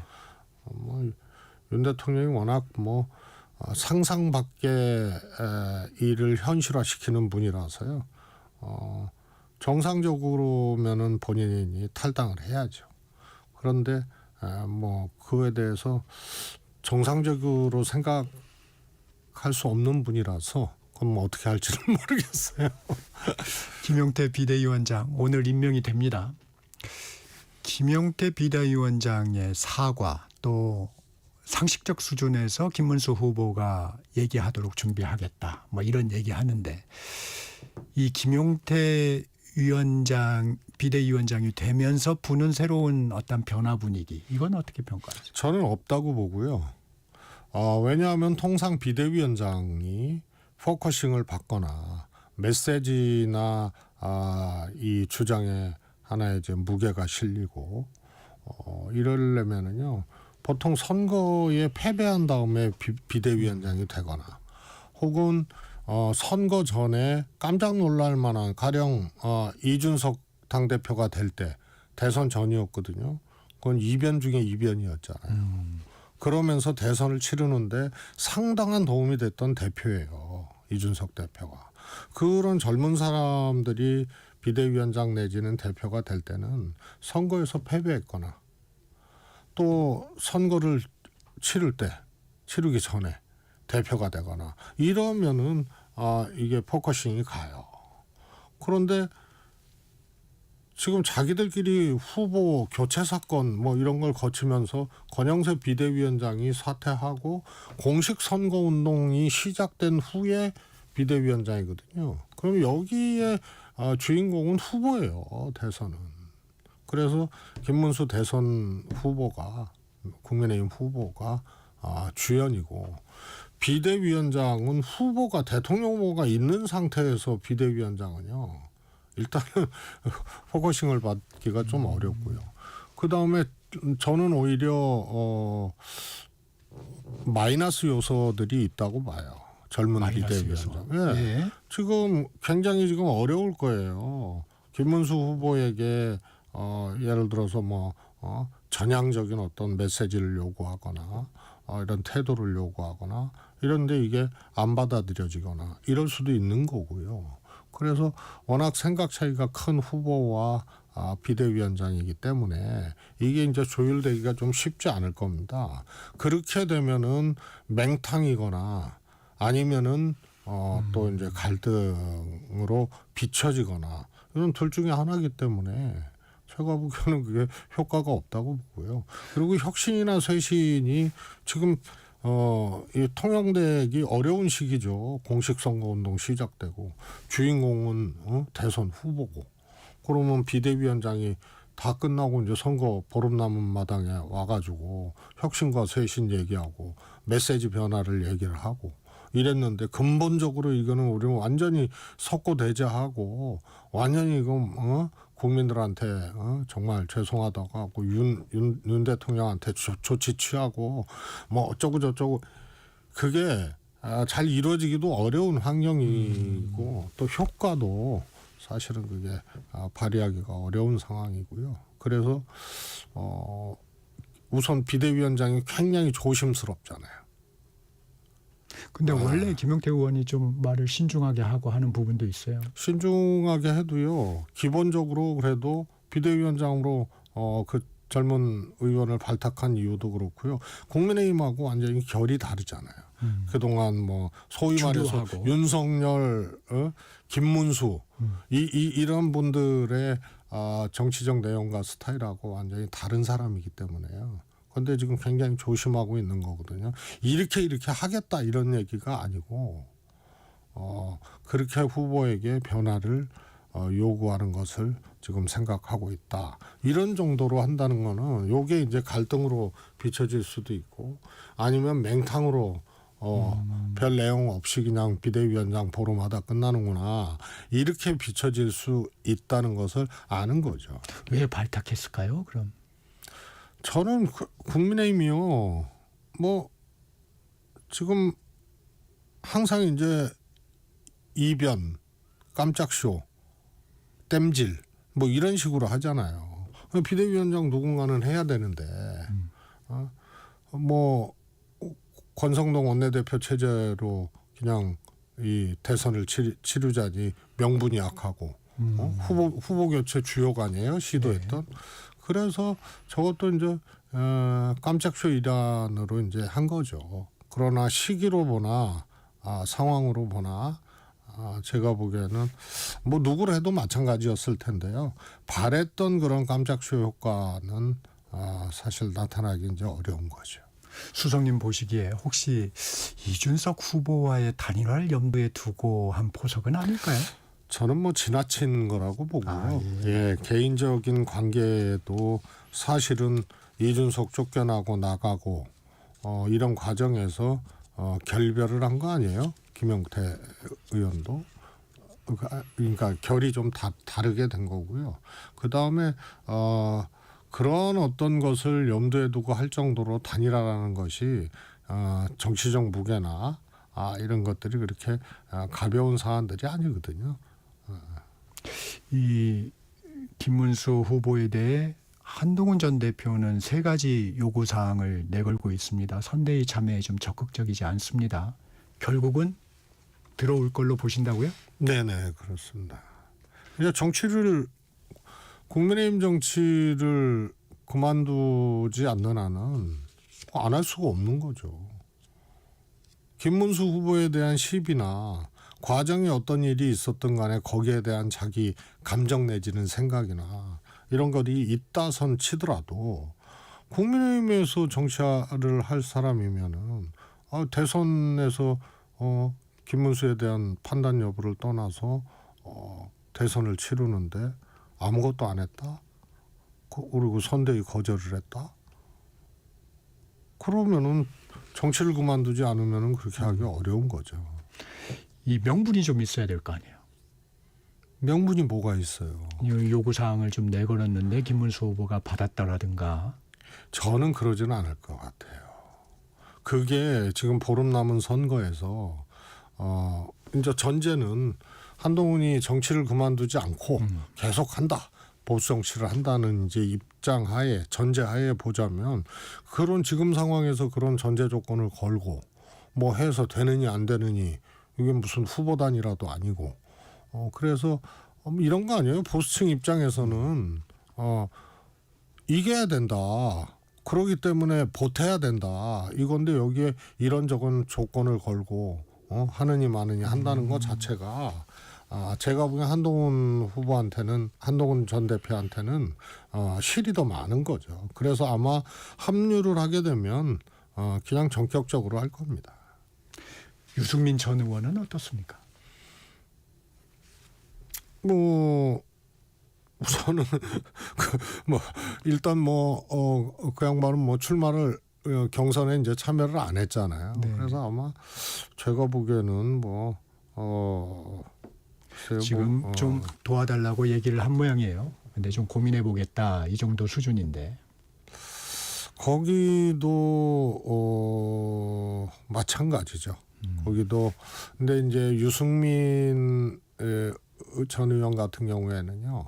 사실 정치에 대해서 한다 만다 막 이런 이제 곡절들이 있었잖아요. 네. 그러다가 경기도지사로 출마한다 그랬는데 윤석열 이 대통령이 보낸 자객이 있었어요. 김은혜.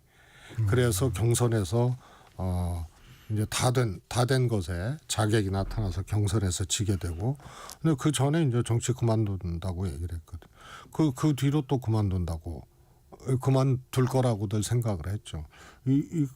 그랬는데 이번에 또 좌절을 하게 되고, 그래서 아마 한동훈 전 대표하고는 조금 입장이 다를 거예요. 안 할 수도 있다.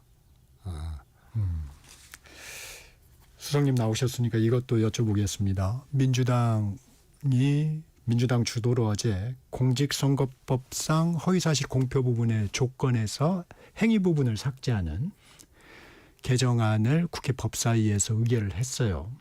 이게 이제 이게 본회의에서 통과가 되면 이재명 후보가 면소가 되는 법안인데 이런 부분의 법안 통과 어떻게 보십니까? 통과는 아니죠. 법안이 이제 상임위에서 의결된 거 어떻게 보십니까? 저는 그게요. 어떤 정치적인 어떤 해석이 있든 간에 사실은 굉장히 고쳐야 될 법이거든요. 그거는 아마 허위사실 공표 부분이 네네. 그거는 아니 이제 정치가 소위 말해서 이제 사법적 판단에 그것도 구체적인 범죄 행위나 뭐 이 금품을 뭐 살포를 했다거나 뭐 이런 게 아니고 말에 대한 거거든요.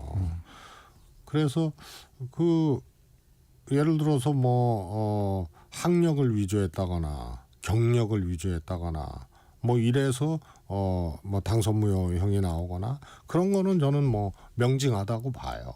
그런데 말을 처벌할 수 있다. 그리고 이것을 매번 지금 빈도수도 훨씬 더 많아요. 선거 치르면은 무조건 상대 후보의 말 가지고 허위사실로 걸고 막 이런단 말이에요.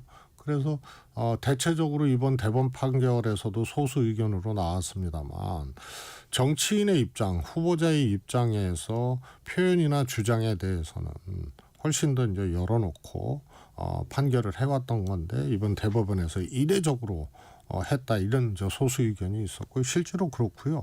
이런 것을 처벌하지 않는 나라들이 굉장히 많습니다. 그래서 이거는 언젠가 이제 손 봐야 될 그런 이제 조항이 아닌가 싶고 여기에 대해서는 아마 기존의 이제 보수 정치인들, 국민의힘 정치인들도 그 필요성에 대해서 개정 필요성에 대해서 상당 정도가 느끼고 동감을 하고 있었던 그런 부분이라고 봅니다. 근데 곱지 않는 시선이 있는 건 바로 왜 지금이냐 이제 이거 아닙니까? 또 이재명 대선 후보가 해당이 되는 사항이니까. 저는 뭐 이렇게 봐요. 일단은 대통령과 대통령 선거 과정에서 또 대통령 된 이후에 이재명 대표 개인의 어떤 재판이나 이런 것들은 이루어지지 않는 거 아니에요. 그렇기 때문에 이것을 꼭 그렇게만 해석할 수 없는 부분이죠. 그래서 아마 사법 리스크가 이제 진행이 되고 있거나 그러나 최소한 대선 기간 대통령이 된다면 대통령이 되는 임기까지는 제가 보기엔 진행되지 않는 문제이기 때문에 이걸 그렇게만 해석하기는 어렵고요. 실제로 과정을 보니까 박희승 전 이 판사 출신이죠. 네. 안양지원장 했던 박희승 의원이 그 전부터 준비해 왔던 거더라고요. 그리고 여기에는 여야 정치인들이 상당 정도 이제 공감을 했던 부분들이고요. 그래서 발언들을 쭉 찾아보면은 보수적인 부분들이 이거 문제 있다라고 이 발언을 한 것들도 있습니다. 그래서 이런 게 공교롭게 이제 그렇게 된 것이 아닌가 싶고요. 지금의 저는 오히려 네. 그 전에 네. 막 재판이 진행 중이고 이 1심 유죄 나오고 이랬을 때 이거 개정해야 된다고 막 발의했거든요. 그때 왜 지금이냐라고 저는 문제 제기를 했던 사람이에요. 그런데 재판이 중단되고 대통령이 되면은 임기 때까지는 중단이 되는데 그 마지막 이 털끝만한 의심 이걸 가지고 이 법을 했다 이렇게 해석하는 건 좀 과하죠. 오늘 여기까지 듣겠습니다. 지금까지 최재성 전 청와대 정무수석과 말씀 나눴습니다. 고맙습니다. 감사합니다. 정책시사 2부 여기서 마칩니다. 잠시 후 3부로 이어집니다.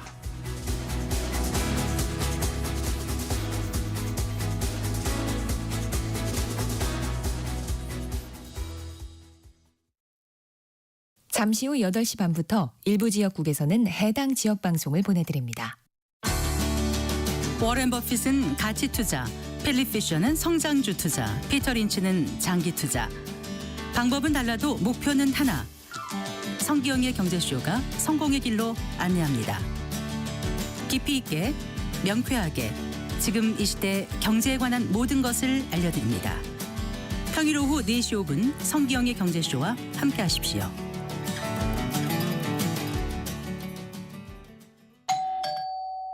편지 왔습니다. 퇴근길 지친 당신에게 힘이 되는 뉴스를 전해드립니다. 매일 저녁 5시 5분 당신과 함께 읽는 세상 이야기 KBS 1라디오 뉴스레터 K. 지금 시각은 8시 30분입니다. KBS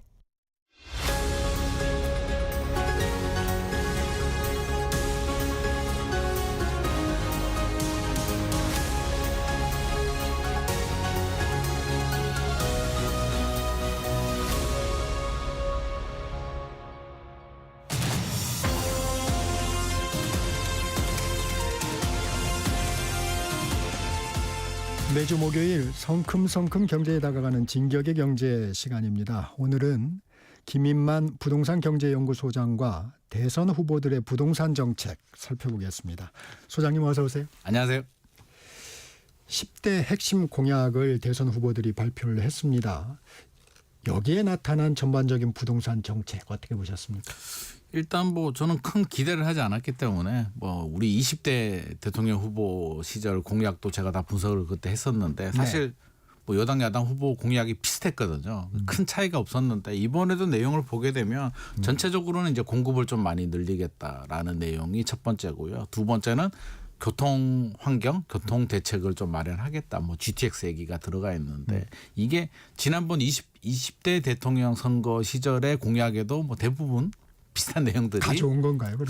저는 비슷하게 가져오지 않았는데 사실은 뭐 제가 대통령이 되더라도 뭐 새로운 내용이 나오기는 좀 어려울 것 같고요. 공급이 중요하니까 공급을 늘리겠다. 뭐 또 교통 서민 주거 환경이 중요하니까 이제 그런 내용들이 나오는데 공급 대책에 대해서 이제 뭐 여당이고 야당이고 모든 후보들이 똑같이 이야기를 하고 있는데요. 저는 좀 생각을 좀 이제는 좀 달리 해야 되는 것이 아닌가 하는 생각도 좀 듭니다. 지금 공급이 부족한 거는 맞는데 그래서 공약 내용에 이제 그런 내용들이 들어가야 되는 거는 맞는데요. 주택 공급 계획이라는 게 이제 10년 15년이 걸리는 사업이다 보니까 중장기적으로 좀 더 한 번 더 생각을 좀 했어야 되지 않나 하는 생각도 들게 됩니다. 소장님이 기대를 안 했다고 하시는 거 보니까 좀 부실하다는 얘기로도 들립니다. 네. 네.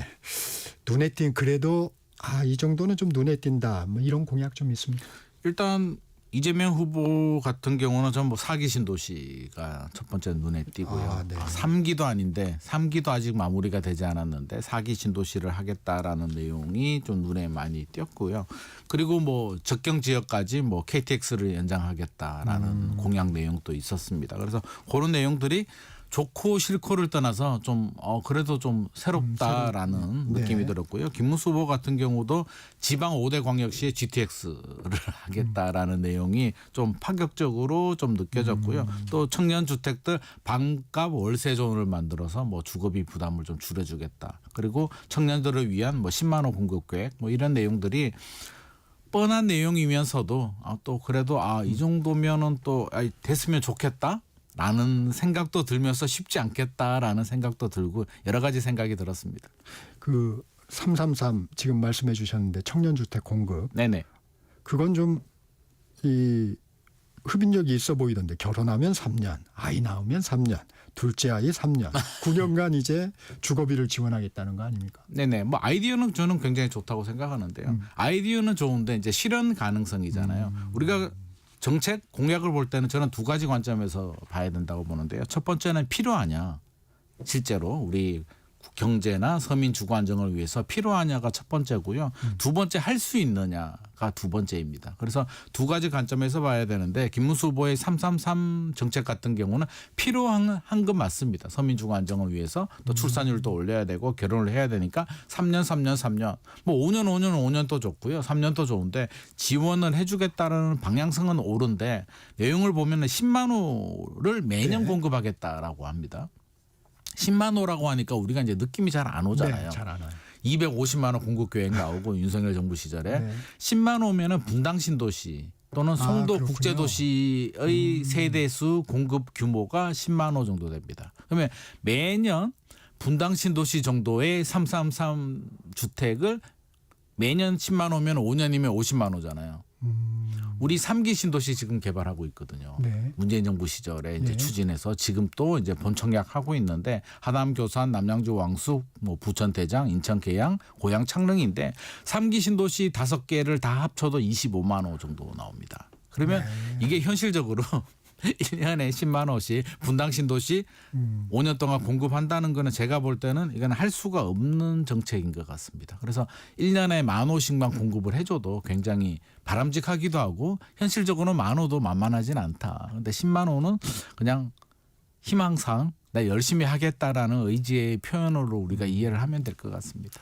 그 이준석 후보 공약 중에는 생애 주기별 주택 세금 감면이 있더라고요. 네네. 그 부분은 좀 어떻습니까? 저는 오히려 현실적인 부분을 본다면 이준석 후보가 오히려 좀 현실성이 더 높지 않나 싶습니다. 뭐 이재명 후보 같은 경우도 앞서서 뭐 적경 지역에 KTX 놓겠다라고 하는데 적경 지역에 KTX를 굳이 사업성도 안 나오는데 놓을 필요는 없을 것 같고요. 4기 신도시도 마찬가지입니다.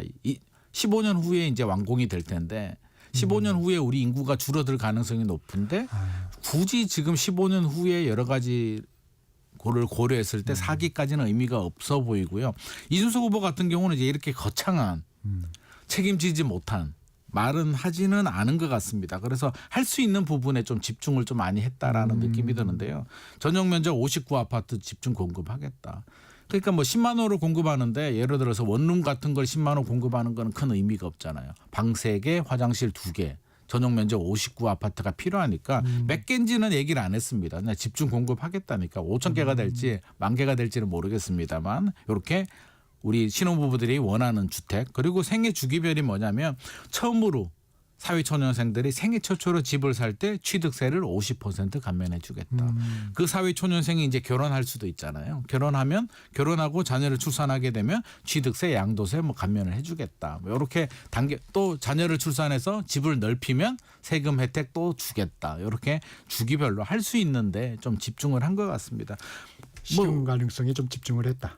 그렇죠. 그래서 크게 뭐 자극적이지는 않은데 실현 가능성이 높아서 저는 이렇게 예를 들어서 그거죠. 우리 부모님이 자녀분한테 아빠가 사업 잘 되면 너 나중에 포르쉐 한 대 사줄게. 이거는 안 될 가능성이 굉장히 높잖아요. 차라리 용돈 5만 원 올려줄게라고 하는 게 저 실현 가능성이 높기 때문에 저는 필요하냐 그리고 할 수 있느냐 이 두 가지 관점에서 우리가 유권자들이 정책을 좀 분석하고 판단하는 게 좋을 것 같습니다. 이준석 후보는 아직 정치의 길이 많이 남았으니까. 네네. 그렇습니다. 또 그런 부분도 그냥 공약을 이행하지는 않았. 뭐 이런 공약 이행 여부에 대한 논란에 휩싸이지는 않기 위해서 그랬는지는 모르겠습니다. 부동산 관련 세제는 좀 어떻습니까? 세제도 보면 뭐 세제 혜택도 이제 크게 우리 지금 부동산 시장에는 이제 논란이 있거든요. 초과이익 환수제. 재건축 초과이익 환수제죠. 8천만 원, 1인당 8천만 원 넘어가는 이제 개발 이익에 대해서는 세금을 부과하는 재건축 사업에 발목을 잡는다라는 이제 이야기가 나올 정도로 네. 부담스러운 세금인데 이게 뜨거운 감자거든요. 지금 부과를 해야 되는데 지자체들도 부과를 못하는 세금인데 이거에 대해서 국민의힘은 폐지하겠다라는 입장이고요. 더불어민주당은 거기에 대한 언급을 하지 않습니다. 저는 두 가지가 다 문제라고 보는데 국민의힘은 폐지하겠다라고 하는데 이게 국회 법 개정 사항이거든요. 그렇죠. 그러니까 할 수가 없는데 하겠다라고 하니까 결국 민주당이 협조를 해줘야 되는데 윤석열 정부 시절에 안 됐던 부분입니다. 그러면 내가 못하는 부분을 할 수 있다라고 이게 공약에 넣는 것 자체가 저는 맞지 않은 것 같고요. 민주당 입장에서는 답을 줘야 되는데 답을 주지 않았습니다. 그래서 실제로 시장에서 뭐 우클릭 뭐 이야기도 나오잖아요. 그러면 초과이익 환수제를 어떻게 할 것인가가 초미의 관심사인데 거기에 대해서는 언급이 없었고요. 두 번째 관심 있는 정책이 다주택자 규제입니다. 다주택자 중과세를 폐지하느냐. 네. 왜? 최근에 똘똘한 한 채 양극화 문제가 굉장히 심각하죠. 압구정동에 최근에 보니까 뭐 65평 아파트가 105억에 거래가 돼서 이제 논란이 되고 있는데 뭐 그들만의 리그 이제 100억이라는 게 아파트 한 채의 가격 이 형성이 되고 있는 상황입니다. 이 양극화를 어떻게 해결할 것인가? 그 첫 단추가 다주택자 규제를 이제 폐지해야 된다는 입장이거든요. 그래서 다주택자들한테 혜택을 주겠다는 게 아니라 주택 수로 지금 부과를 하잖아요. 집 하나 가지면 실소유자 서민이니까 뭐 비과세 혜택을 주게 되고 여러 채를 가지면 투기하라고 하는데 뭐 예를 들어 보겠습니다. 3주택을 가지고 있는 분인데 한 10년씩 살았어요.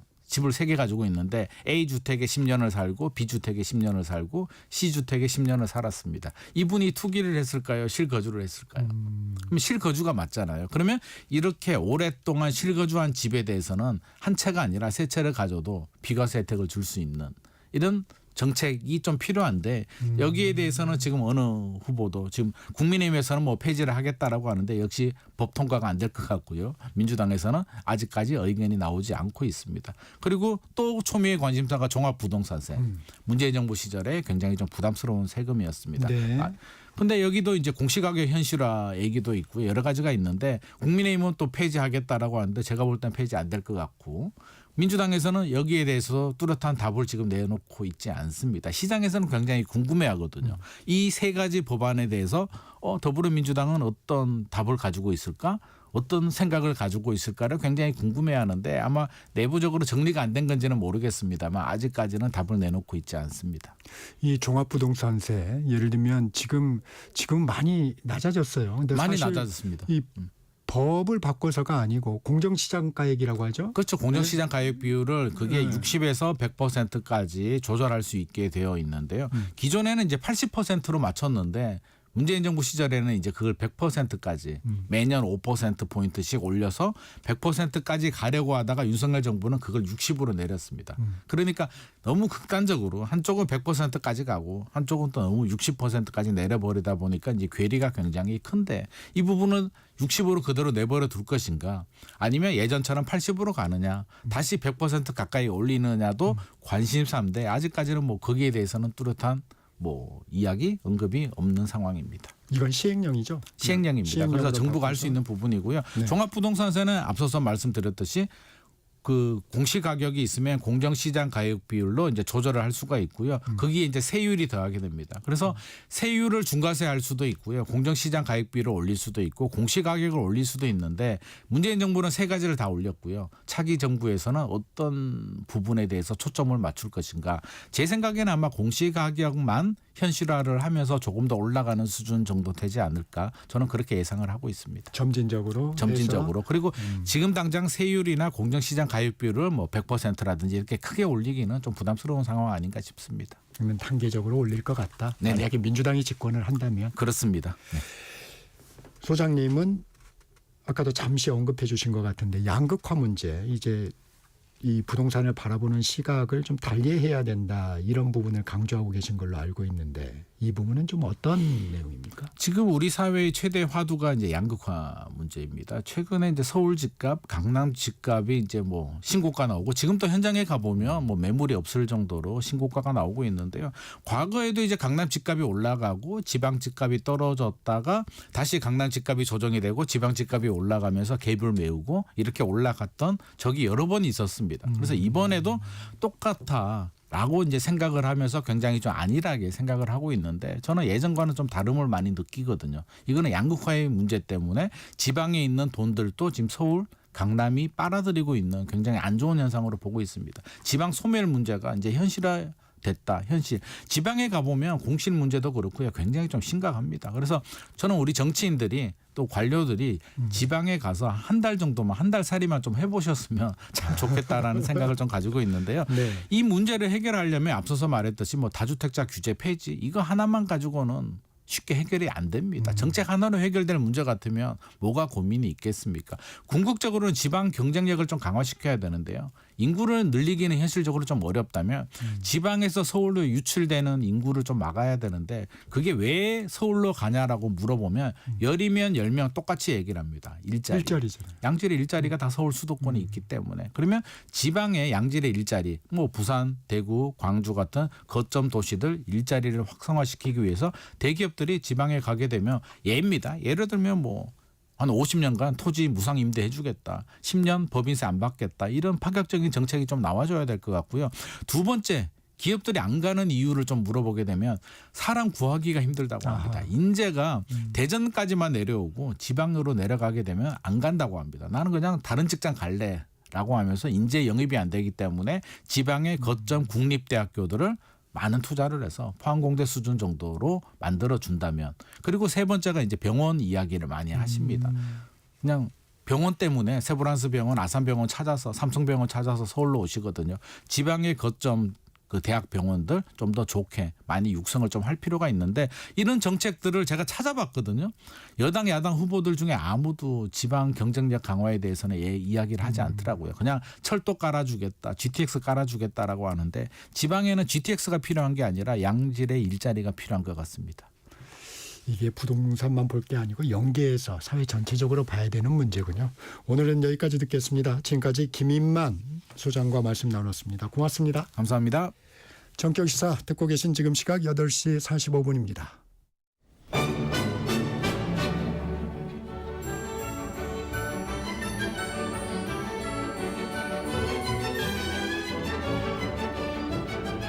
KBS 1라디오 정통 시사 프로그램 전격시사. 정치자의 눈으로 질문하겠습니다. 공정의 가치를 추구합니다. 꼭 필요한 정보를 담겠습니다. 월요일부터 금요일까지 아침 7시 20분에 찾아옵니다.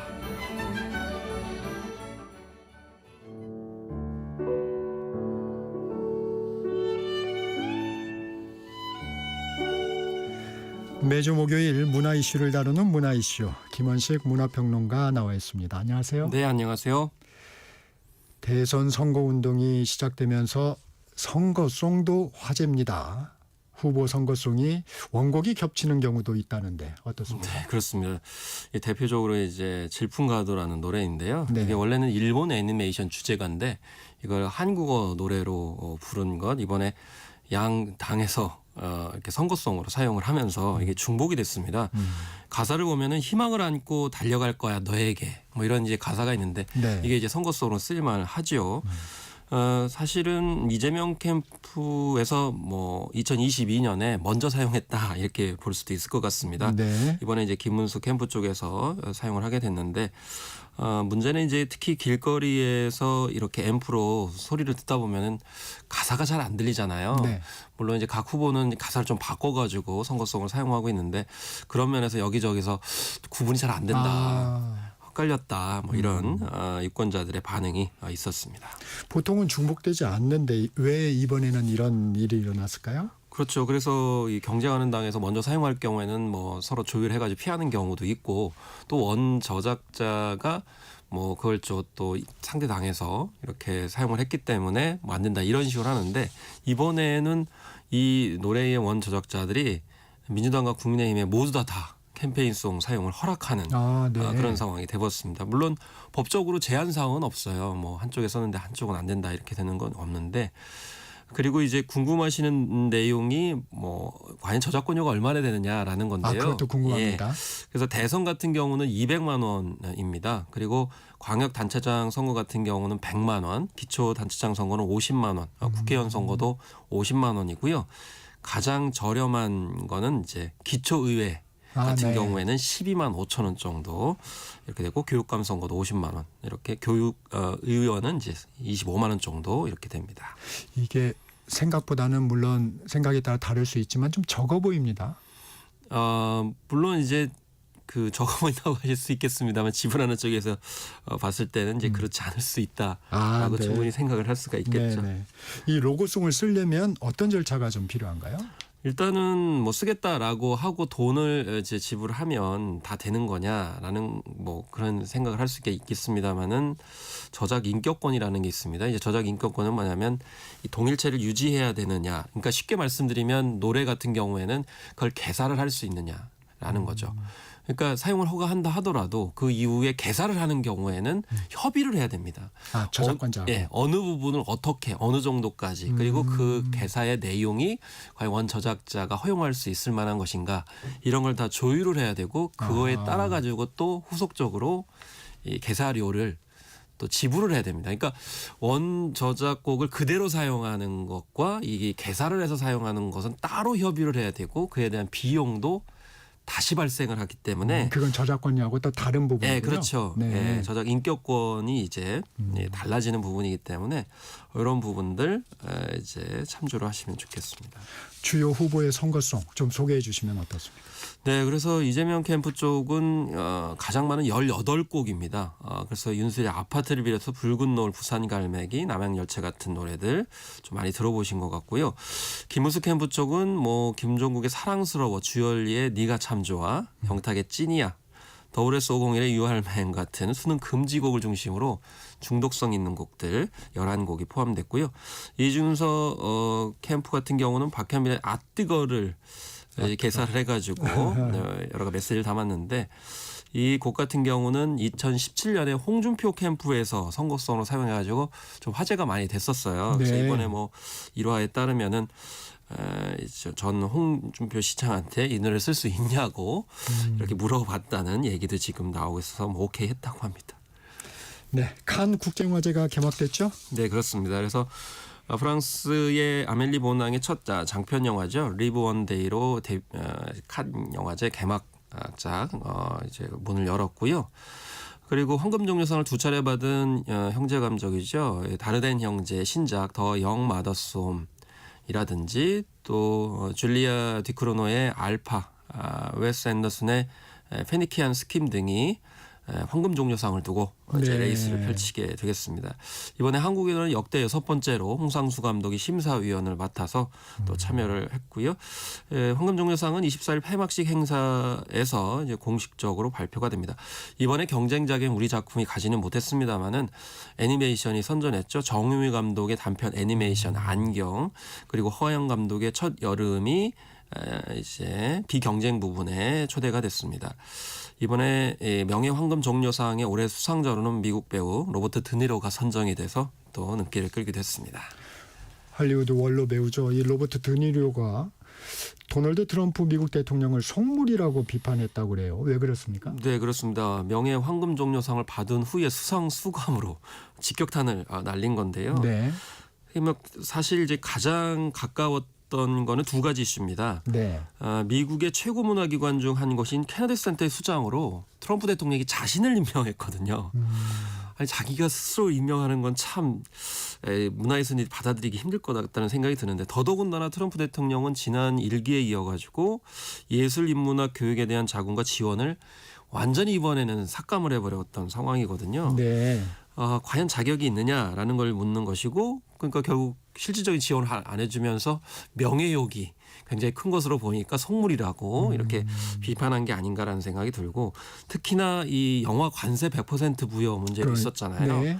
사실 결국에는 이게 할리우드 영화 산업에 직격탄을 줄 거라는 건 뭐 할리우드에 있는 사람이 다 알기 때문에 어떻게 이 창의성의 가격을 매길 수 있느냐라면서 이 두 가지 이유 때문에 아마 직격탄을 날리게 아닌가. 심지어는 로버트 드니로는 우리가 결단해야 된다, 행동해야 된다, 뭐 이런 얘기까지 날릴 정도였습니다. 네. 칸 영화제가 레드 카펫을 비롯한 행사장 내에서 과도한 노출의상을 금지하는 등 복장 규정을 강화했습니다. 어떤 배경이 있나요? 일단 원래 복장 규정이 까다롭기로 유명한 게 칸 영화제인데요. 특히 황금 시간대라고 하죠. 7시부터 10시 사이 상영작 같은 경우는 취재진까지도 이 복장 규정을 따라야 되는 그런 상황이고, 안 따를 경우에는 아예 출입을 할 수가 없습니다. 그런데 몇 년간 레드카펫 노출 드레스가 화제가 됐습니다. 뭐 가슴이 비치는 살구색 드레스를 입는다든지 반투명 드레스를 입는다든지 이런 것이 문제가 돼서 아예 이번에는 노출 드레스를 입지 말아야 된다 이렇게 얘기를 했고, 특히나 볼륨 드레스라고 그래가지고 이렇게 부풀어 오는 드레스 있잖아요. 이런 것들 같은 경우도 이제 좌석으로 이동할 때 걸리거나 이제 옆 사람한테 피해를 줄 수 있고, 특히 의상 부분이 또 길게 늘어지는 경우도 밟을 수가 있잖아요. 그러다 보면 이제 불상사가 있을 수 있기 때문에 그 의상에 대해서 이번에 좀 더 강한 그런 규정을 이제 내놓은 겁니다. 지휘자 정명훈이 세계적 권위의 오페라 극장 이탈리아 밀라노 라스칼라 극장의 차기 음악 감독에 선임이 됐습니다. 이게 아시아인으로는 최초라고요? 그렇습니다. 1778년에 개관한 라스칼라 극장입니다. 그래서 아시아인이 이곳에서 이제 음악 감독직을 맡은 것은 247년 역사상 처음이 되겠습니다. 베르디의 1842년 나부코, 1887년 오델로, 그리고 푸치니의 1904년 나비부인과 같은 걸작 오페라가 초연된 곳이기 때문에 네. 그 의미가 굉장히 각별하다. 그래서 2027년부터 2030년까지 임기를 하게 되겠습니다. 사실 그동안 인연이 많이 있었습니다. 그래서 1989년부터 9차례 오페라 프로덕션을 맡아서 84회의 공연과 141회의 콘서트를 지휘해 왔는데 이게 역대 음악 감독으로 임명된 지휘자를 제외하고는 가장 많은 출연 횟수를 기록했죠. 그러니까 음악 감독이 아닌데도 이렇게 많이 같이 일을 해봤기 때문에 그동안 충분히 검증이 됐고 성과를 얻었다라는 측면에서 단순히 아시아인이군 어떤 배려 차원에서 한 게 아니고 실력을 인정받았다 이렇게 이제 결론 내릴 수가 있겠습니다. 네, 이 오사카 간사이 엑스포 얘기도 해보겠습니다. 한국의 나라 행사가 화제가 됐다고요? 네, 그렇습니다. 아무래도 지금 일본에서 한류 열풍이 계속 불고 있고 특히나 젊은 층들이 더 좋아하는 상황이잖아요. 네. 그래서 이 오사카 엑스포의 전반적인 흥행 부진에도 불구하고 한국과는 최고 인기관 중 하나로 등극을 했다는 겁니다. 그래서 이미 13일 기준으로 35만 명 누적 방문객 수를 기록을 했고 미국관, 이탈리아관과 함께 톱3로 이렇게 꼽혔습니다. 심지어는 조선통신사의 백기를 표현한 그런 행사도 있었고 무엇보다 이제 라이브, 뷰티, 패션이라는 세 가지 주제로 한국의 그런 K 콘텐츠에 대해서 체험할 수 있는 장이 열렸는데 K-팝 공연도 있었고요. 뷰티 코너가 굉장히 인기가 있었는데 한국식 화장법이 많이 또 이제 부각이 됐다고 합니다. 이 스승의 날. 교사들 절반 이상이 행사 없이 쉬고 싶다 이런 입장을 나타낸 설문조사가 나왔다. 네, 그래서 대구 교사노조가 690여 명을 대상으로 설문조사를 했는데요. 스승의 날을 떠올리면 드는 생각은 무엇이냐라는 물음에 근로자의 날처럼 휴무하는 것이 좋겠다라는 게 54%였습니다. 네. 그래서 이제 공휴일로 지정해야 된다라는 응답에도 82% 이렇게 차지를 했고요. 스승의 날이 부담스럽다. 김영란법 위반이 우려된다는 응답도 있었습니다. 네. 자부심을 낀다는 응답은 3%밖에 안 됐습니다. 교권이 보호되고 있지 못하는 응답 네. 이렇게 있었고요. 특히 행정 업무가 너무 많다. 이런 점을 호소하는 스승의 날입니다. 네, 지금까지 김원식 문화평론가였습니다. 고맙습니다. 네, 감사합니다. 정적시사 여기서 마무리합니다.